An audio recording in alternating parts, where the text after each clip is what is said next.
first time officially. The flaming chalice is a symbol of Unitarian Universalism. It suggests the transformation that takes place. We are held within religious community. When we light the chalice in worship, we illuminate a world that we feel called upon to serve with love and with a sense of justice. So please join in lighting our chalice by reading together the words in the order of service, and on the screen. We gather this hour as people of faith, joys and sorrows and gifts and needs. We light this beacon of hope, sign of our quest for truth and meaning, in celebration of the life we share together.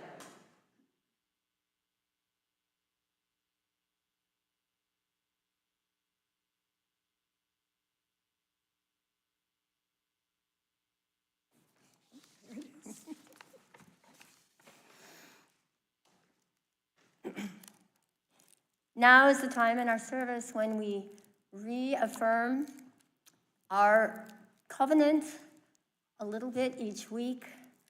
And please repeat when I gesture. For all the ways that we have dwelled together in peace, let us celebrate. And for all the ways that we have fallen short, may we forgive ourselves and each other, begin again in love. For all the ways that we have sought the truth in love, may we rejoice.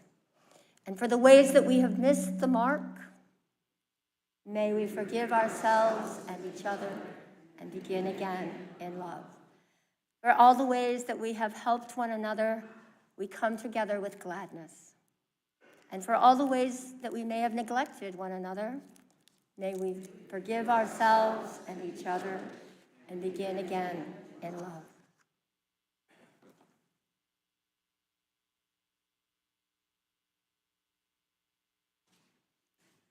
This morning's invocation is by the Reverend Gretchen Haley. By the catching of your breath, the quickening of your heart, the fullness of your eye, wide and suddenly awake with awe, here is a place filled with wonder, that still there might be something new born today, that we might be born anew today. Do not fail to notice the changing, the life full and abundant already beginning by our coming together already possible.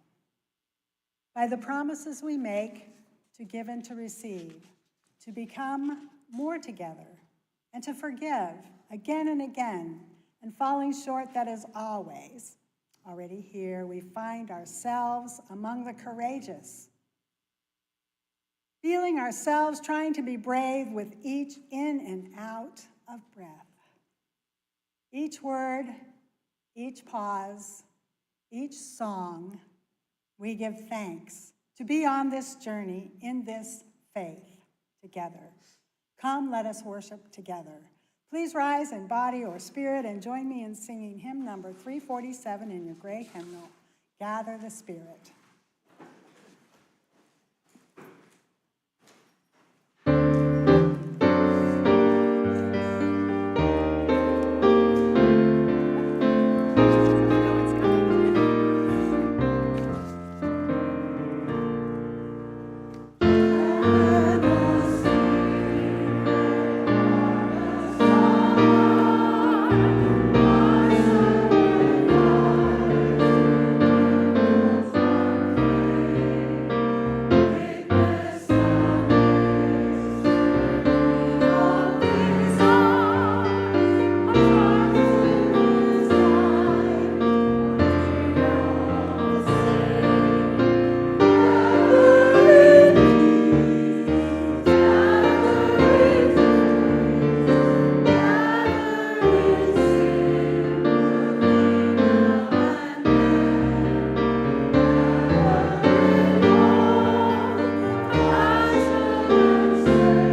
you don't make mistakes, you're not trying hard enough. So this morning's story is called We Are All Wonders. I think we have slides. I think. Oh, we do. Okay. I chose this story specifically because of this sermon addresses something, a real important lesson that I learned in my early life that led me actually to be a Unitarian Universalist. I know I am not an ordinary kid. Sure, I do ordinary things. I ride a bike, I eat ice cream, I play ball. I just don't look ordinary. I don't look like other kids. My mom says I'm unique. She says I'm a wonder. My dog Daisy agrees. But some people don't see that I'm a wonder. All they see is how different I look. Sometimes they stare at me. They point or laugh. They even say mean things behind my back. But I can hear them. It hurts my feelings, and it hurts Daisy's feelings too. When that happens, I put on my helmet. I put on Daisy's helmet too, and then we blast off. Up, up, up through the clouds. Across the galaxy. All the way to Pluto, where we say hello to old friends. From far away, the Earth looks so small, I can't see any people, but I know they're there. Billions of people, people of all different colors, people who walk differently and talk differently, people who look different, like me. The Earth is big enough for all kinds of people. I know I cannot change the way I look, but maybe, just maybe, people can change the way they see. And if they do, they will see that I am a wonder. And then they'll see that they're wonders too. We are all wonders. Look with kindness, and you will always find wonder. That's the story.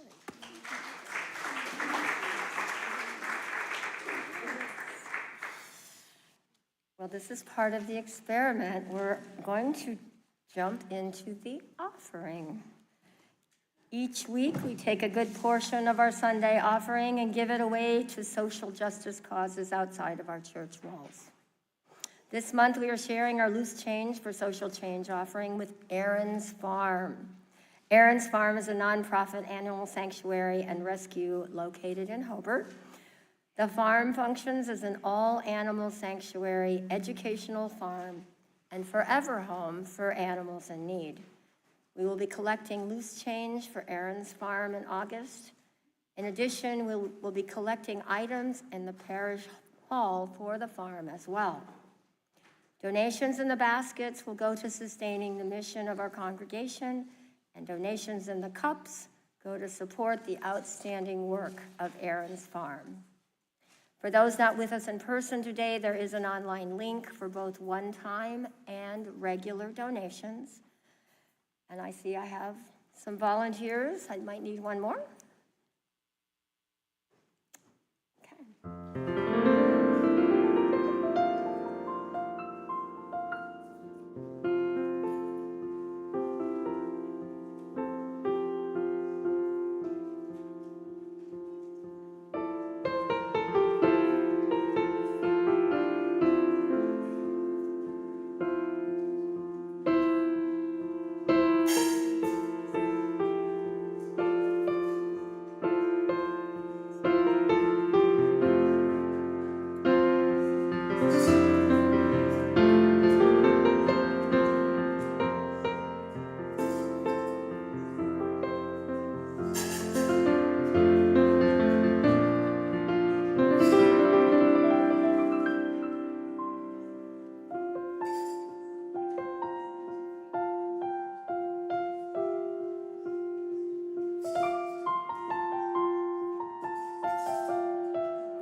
for your prayers, your presence, your service, and your gifts. We are truly grateful.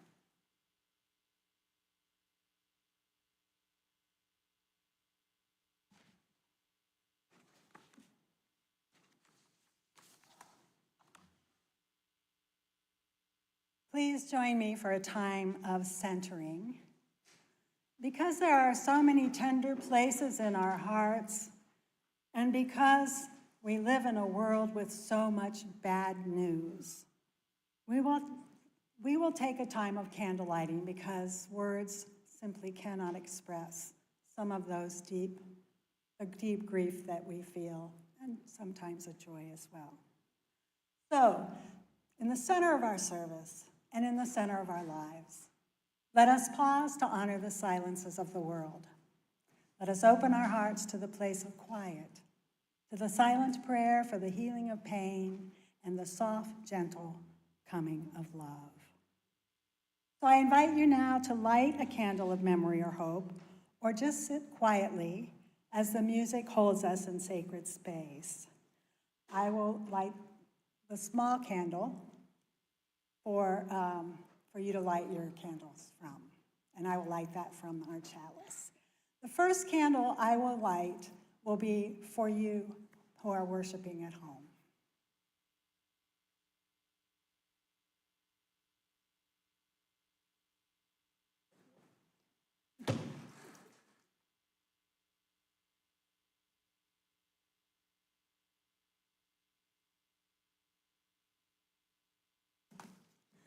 And if you would like a candle lit and you don't want to get up and walk down, please raise your hand and Maggie will light a candle for you.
Now let us fill this sacred space with the names of loved ones we hold close in our hearts, some suffering in sorrow.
in gratitude for all that has been shared and that which lives on in the silent sanctuaries of our hearts.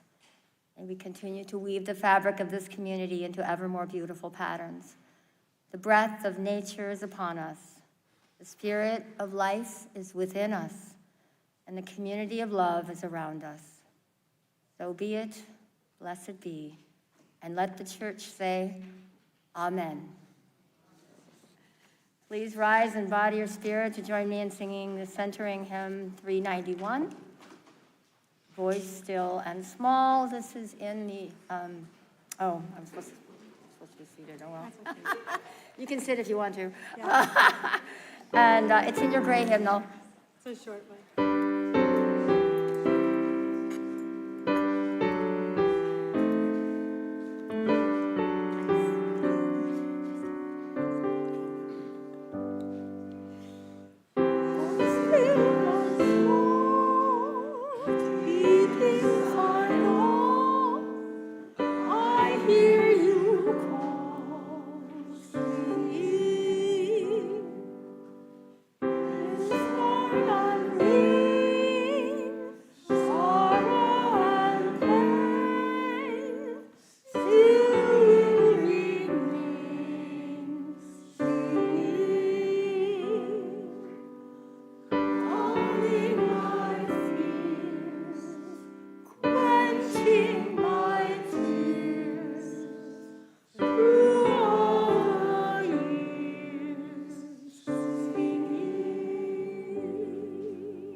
You may be seated.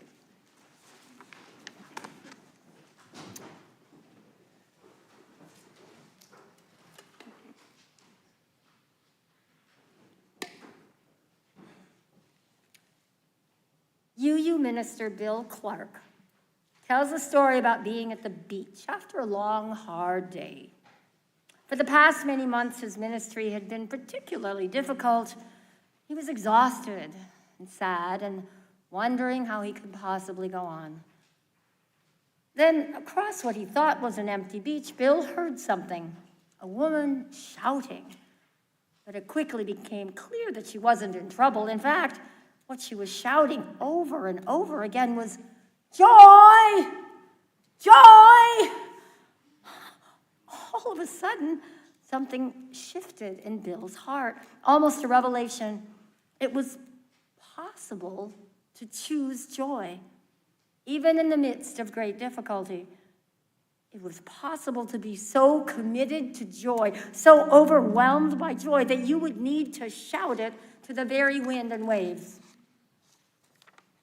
Touched as he was by this stranger's declaration of joy, Bill decided to join in. "Joy!" he called to the woman. "Joy!" he called to the seagulls. "Joy!" he cried to the sand and the sea. "Joy!" And each time he called out, he felt his heart lifting. Each time he called out, he felt more connection with this stranger and through her to the whole world of people trying to find their own joy. And then a damp and sandy golden retriever came running from behind a sand dune and dashed up to the woman. "Joy! There you are," she said. "Time to go home." With that, the woman leashed up her dog, Joy, and headed off. Oh, there are lots of reasons why I love this story, and not just because there's a dog in it. Although it's about a kind of mistaken identity, I think it really has a lot to say about finding joy. For one thing, joy doesn't always come when it's called.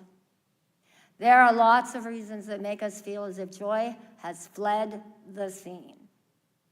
Illness, injury, lost friendships, or loved ones, boring work, teachers or bosses who don't understand or appreciate us. The list of things that can rob us of joy is pretty much endless. And when we've lost our sense of joy, it doesn't necessarily come rushing back the instant we notice it's gone. And it certainly doesn't help for other people to tell us to smile, or that we should just get over it. Just get over what's bothering you. You can't be bullied or talked into feeling joy, and sometimes it just doesn't respond when you call. But maybe calling makes a difference. Believing that joy is out there, knowing that you want to walk together, finding a way to let joy know that you're available might just eventually work. Maybe not by hollering joy at random strangers, but by remembering and turning toward the things that have given you joy in the past. For me, a list of joy makers would include dancing and singing, along with my ukulele, and going for a walk and reading a good book and talking with friends, eating chocolate. Joy doesn't always come when you call, but it comes sooner if you let it know where to find you. And if you can't find joy, you could maybe start looking for some of its friends and relatives. For instance, gratitude often hangs out with joy. And if you can't find your way to gratitude, you might keep your eyes open for wonder and amazement. Surprisingly, detachment, while not a relative of joy, lives in the same house. You'll not be able to get through the door unless you leave behind a whole bunch of expectations about how things need to be. The house of detachment has a very narrow front entry hall with no room to bring your baggage about how the world needs to follow your rules. But if you can leave that baggage at the doorstep, you will not only find that the house is like Doctor Who's TARDIS, bigger on the inside, you might also discover that joy is drinking tea in the kitchen. Oh no. Is that it? There it is. We're out of order. I can't guarantee that any of these suggestions will lead you straight to joy. There are times you might very well feel as if joy has run off entirely and moved in with someone else. But if you're willing to call to joy long enough, eventually it will show up. Wet and sandy, tongue hanging out of the side of its mouth, ready to romp with you all the way home.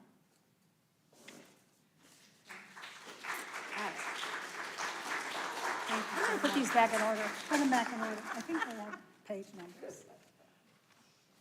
Okay. So, like many of you, I wasn't raised in the Unitarian Universalist Church. So I'm going to introduce myself to you by sharing a few stories from my life that led me ultimately to seek this faith and find this path that felt at home for me. So I had what could be called an idyllic childhood. I was the youngest of 4, and my dad was my hero.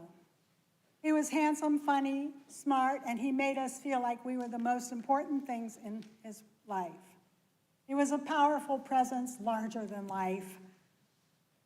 And my memories are vivid, even though he was away from home a lot, traveling for work. He had degrees in engineering, chemical and mechanical, and after working for other people for decades, he started his own consulting firm. When I was 12 years old, much to my mother's dismay, my father bought an airplane, a Twin Beach airplane, and when the plane, when he was traveling for business, wasn't full, he would let me ride, and the pilot would let me ride co-pilot. He had a plaque on his desk that said, "Everybody wins." This is the way he did business. If it wasn't good for everybody, it wasn't right. I watched him fly Red Cross supplies into Louisiana when Hurricane Camille devastated so many towns and homes and people's lives. He was always helping someone. He loved to surprise us on Sunday afternoon and take us to Coney Island, which, I don't know, in Cincinnati, it's no longer called Coney Island. But he would get a big, long string of ride tickets and hold them over his head with 4 kids behind him, and he'd yell, "Charge," and we'd go off and ride the shooting star and all of these wonderful things. So, unbeknownst to me, I was a child born into privilege in 1951. My wholesome, privileged lifestyle wasn't available to everyone, which I learned much later. We were taken to Christian Science Sunday School as young children, but not consistently, but probably just enough to pacify my father's mother, Grandmother Harrington, who was a rather stern woman and a devout Christian Scientist. The thing that I remember that I carry with me still to this day from my Sunday school education and that Christian Science church was the gold letters on the wall that said, "God is love." So if I say the word God, and I will, because I'm not allergic to that word, know that I mean love, that God for me is love. So I think our education training came more from watching our parents, their example. They taught us to be fair and honest and loving and not to speak ill of others. My father was rather religious, even though he gave up on Christian Science pretty early. When he would find us talking about somebody, being ugly, sometimes that kids do, he would pause and he'd say, "Now just remember, the Father didn't make a mistake when he made those people." So again, translate that for me as love didn't make a mistake. We are all wonders. My stay-at-home mom filled the house with fresh baked bread and cookies, and she carried breakfast in bed to my father for 30 years, which was not a great example, was it, for marriage? That's one thing I don't do. Never have. Never will. Sorry, Jim. I know he's watching. So my mother worked really hard to make us all look really sweet. She sewed our clothes, and I had braids, long braids, and she would braid my hair, and she'd give me little lace ankle socks, stride-right shoes, send me off to kindergarten and first grade, and I came home looking like a vagabond. My braids were out, at least one of them. My lace anklets were filthy. I don't know how she kept putting those socks on me. But she never gave up. And at night, she always read to us. I remember Winnie the Pooh. We never got tired of Winnie the Pooh. But again, the implicit messages of gender inequality were in my childhood. My dad, for instance, gave my brother an airplane ticket for a trip around the world when he graduated from college and said, this is something you could only do for a son. I think my sister took it as because girls at that time would not be safe traveling alone, but I took it as, I'm not as valuable to my dad. He was my hero, and it wasn't until I became an adult that I realized he wasn't perfect.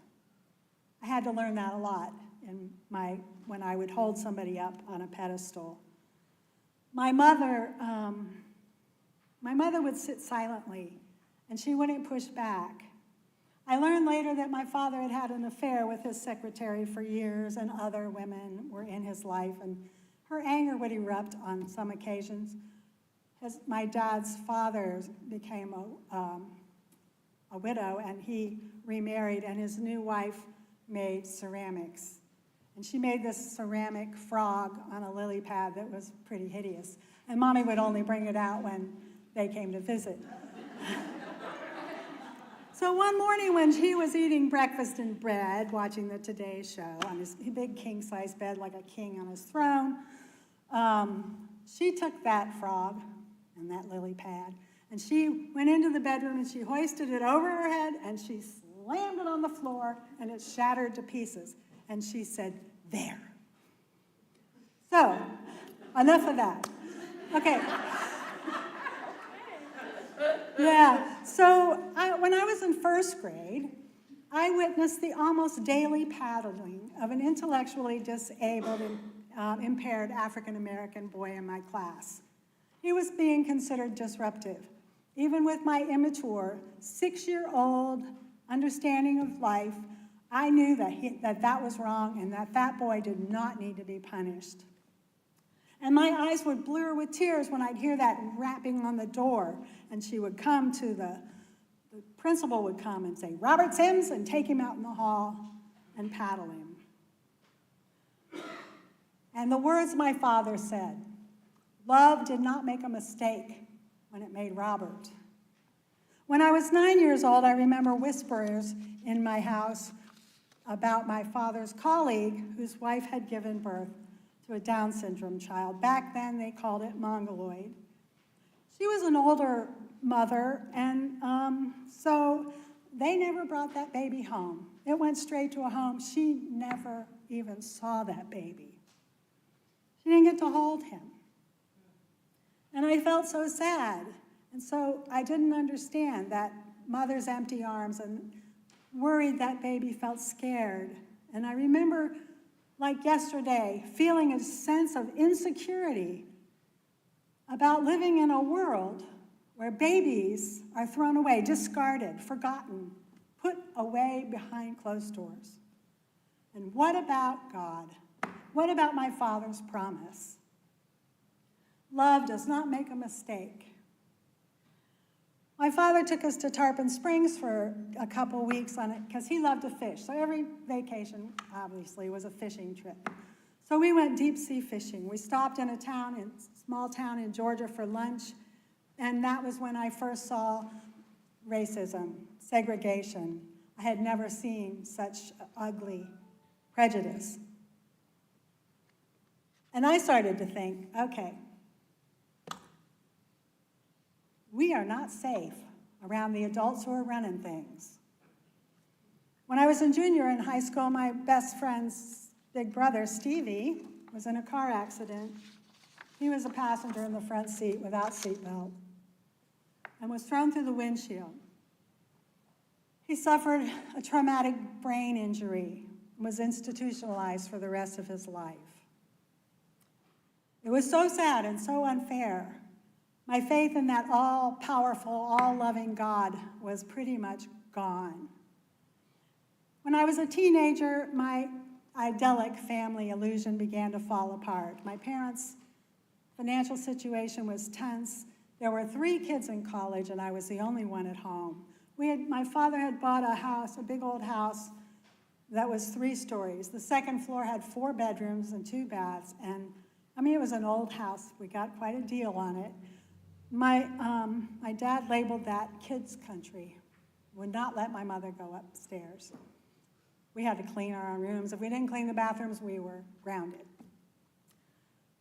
So my mother started working for my father as his secretary without pay, and they worked late almost every night. And my memories of that time were dark and depressing. And I wound up being the only child out of 4 who did not go to college. I married my high school sweetheart at age 17 because I was a pregnant teenager. I didn't get to go to my graduation. My parents were incredibly supportive, which made all the difference. They never stopped loving me, and that grandson is now 56 years old. He raised me. He'll be the first to admit it. My mother quit working and became a full-time grandmother.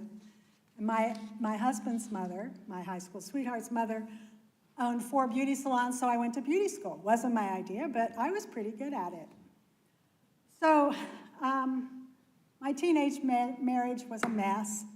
I tried to tough it out because I had to get married. I wanted to prove to everybody that I wasn't a mistake. And divorce would have been a humiliation. This was a long time ago, remember, 50-some years ago, 56 years ago. So I resonated so when I read the Barbara Kingsolver's book, Poisonwood Bible. There was a character in it that said, my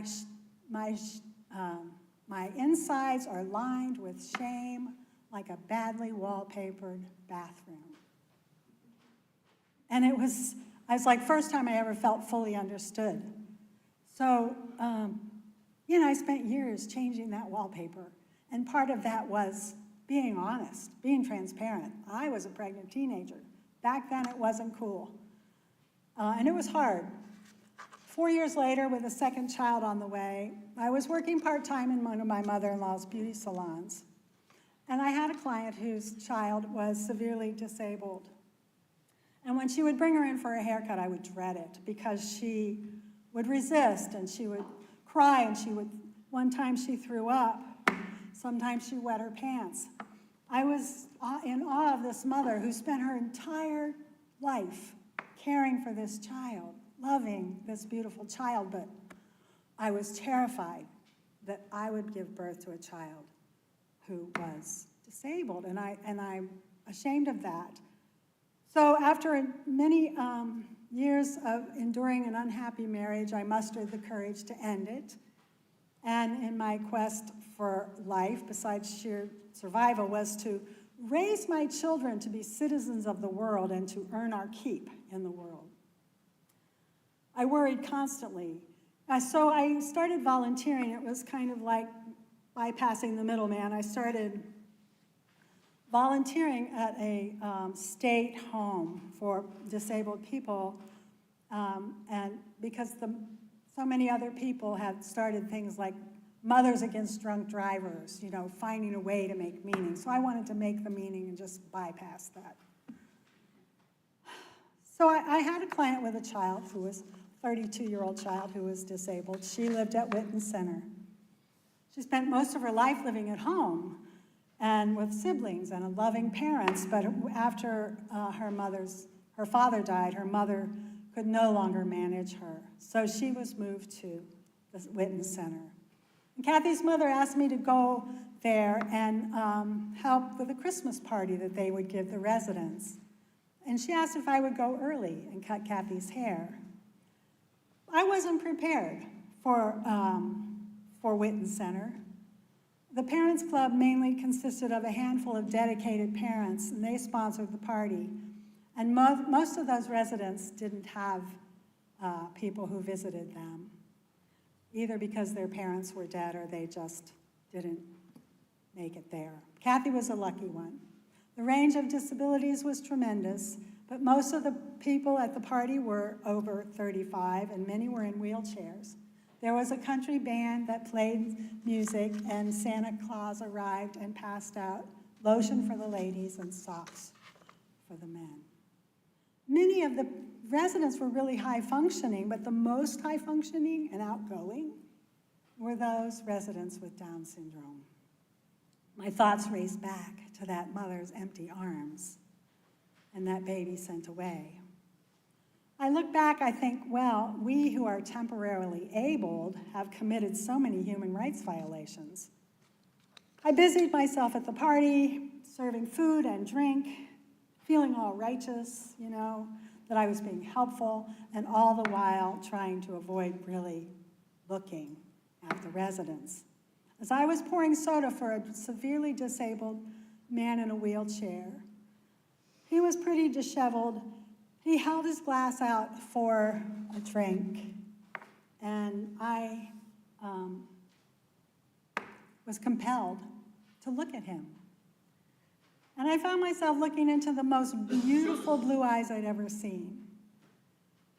His face was unshaven for days. His smiling mouth revealed cake, whatever else he'd been eating in his teeth. Yet I was mesmerized, and my fear melted away. I felt myself sinking into those beautiful blue eyes. I had stepped outside of my comfort zone, and my perception had shifted.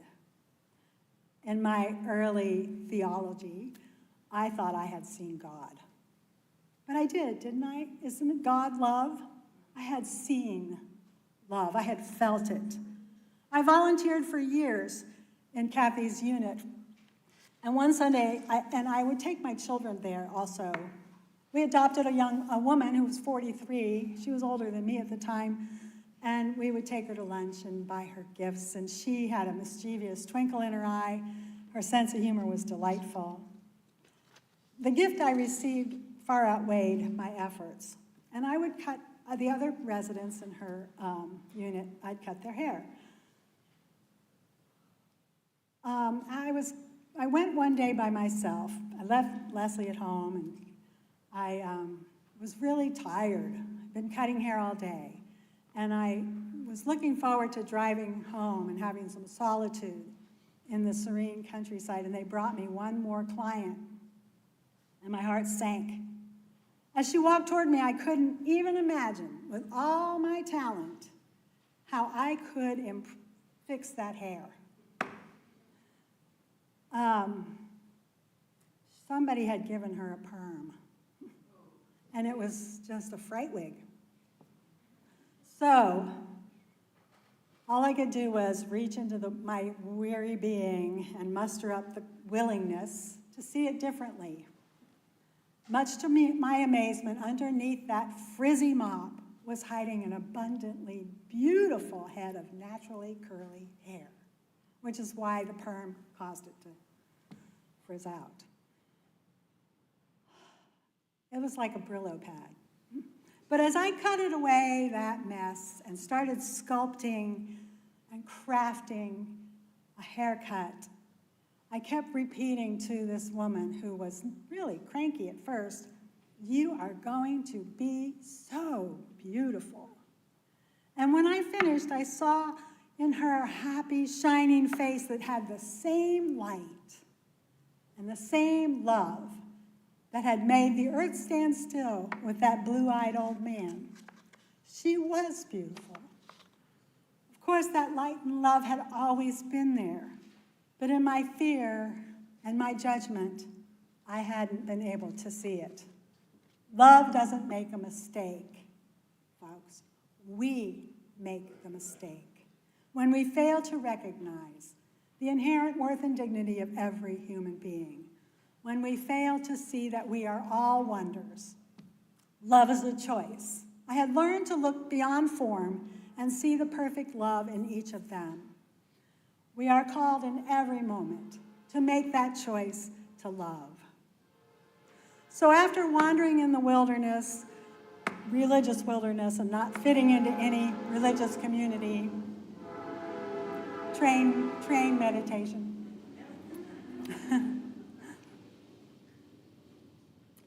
I finally found my home in the Unitarian Universalist Fellowship of Clemson, South Carolina. It was an epiphany for me to discover a religion that didn't expect me to put my intellect in my pocket. And from there, my journey led me to seminary, a side trip to Alaska, where I opened a bakery cafe, which is another story for another time. So I am your new minister, and I come to you with more questions than answers. I come to you with hopes and dreams that a better world is possible, and I am honored to accompany you on this journey. But I do want to say, if you read that thing that's in the order of service about my biography, it's going to take years for me to live up to that. So brace yourself for some disappointments. Anyway, thank you for listening. I know we're a little over, but I didn't want to have to edit that sermon. Thank you.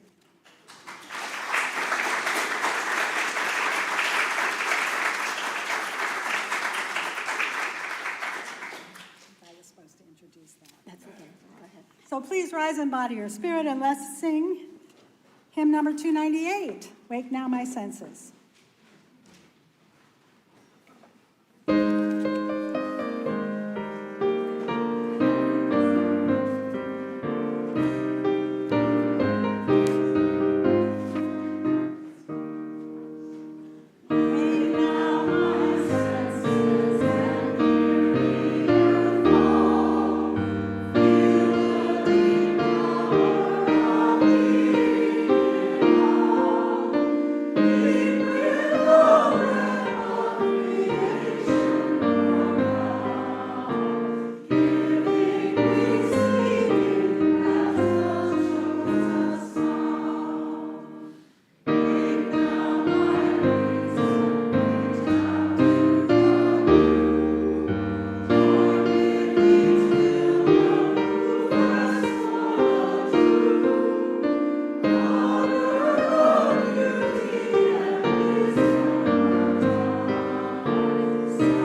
Maybe.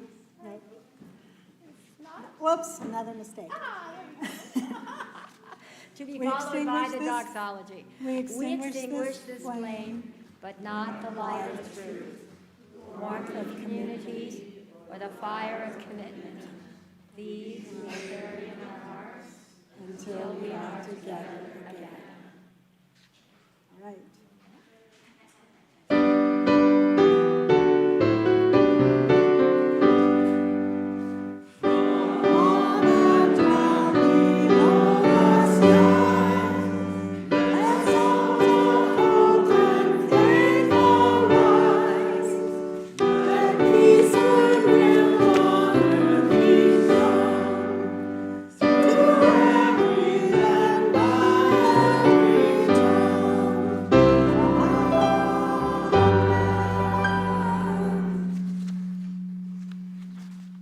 These words are by the Reverend David Breeden. Hey, he's talking to me. Let's be the welcome that we crave. Open hearts, arms outstretched. Let's embody radical welcome, unquestioning love. Let's be the welcome we crave, deeply hearing voices and hearts. Let's be the welcome we crave, enriching understanding. Let us embody the community we crave together. May it be so, and may we be the ones to make it so. And you're invited to stay for a time of fellowship, a picnic, after the postlude.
For those of you who cannot stay for lunch, go in peace and blessed be.